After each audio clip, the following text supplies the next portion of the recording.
আজকে দেখাবো কিভাবে আপনি আপনার ফেসবুক অ্যাকাউন্টটাকে ডিঅ্যাক্টিভ করে দিতে পারবেন। এটা করার জন্য আমরা সর্বপ্রথমে আমাদের ফেসবুক অ্যাকাউন্টে চলে যাব। এখান থেকে যে উপরে বাম দিকে 3 লাইন আইকন দেখতে পাচ্ছেন, এখানে ক্লিক করব। এখান থেকে সেটিং অ্যান্ড প্রাইভেসিতে ক্লিক করব এবং সেটিংসে ক্লিক করব। এইখানে চলে আসলে অ্যাকাউন্ট সেন্টার এইটাতে ক্লিক করব। তারপর এইখানে আসার পর ম্যানেজ অ্যাকাউন্টস এটাতে ক্লিক করব। এটাতে ক্লিক করলে আমরা এখানে ম্যানেজে ক্লিক করব।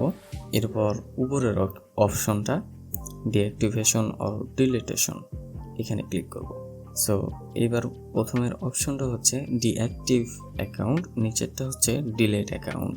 তো আমরা ডিলেট অ্যাকাউন্ট যেহেতু করব এখানে ক্লিক করব এবং কন্টিনিউ করব। তারপর এখানে আপনার অ্যাকাউন্টটা ডিঅ্যাক্টিভ করার জন্য কোনো কারণ দিতে বলছে, তো আমরা এখানে একটা দিয়ে দিলাম, আপনারা আপনাদের মতো করে চয়েস করে দিয়ে দিবেন। তারপর কন্টিনিউ করব। এরপর এখানে আবার কন্টিনিউ করব।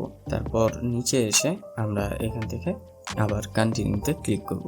এবার আপনাদের পাসওয়ার্ড দিতে বলবে, এখানে আপনারা আপনাদের পাসওয়ার্ডটা দিয়ে দিবেন। পাসওয়ার্ড দেওয়া শেষ হয়ে গেলে এখানে আবার কন্টিনিউতে ক্লিক করবেন। তারপর এখানে করবেন ডিলেট অ্যাকাউন্ট।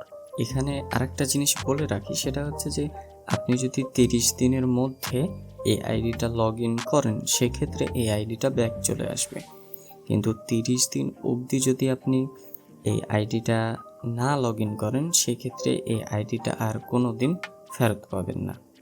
সো আমরা যেহেতু ডিলিট করতে চাচ্ছি সেক্ষেত্রে এখানে ডিলিট অ্যাকাউন্ট করে দেব।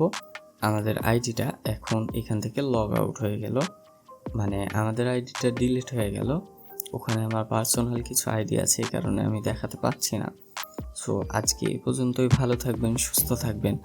আর নেক্সট কোন বিষয়ের উপরে ভিডিও চাচ্ছেন অবশ্যই কমেন্টে জানাতে ভুলবেন না।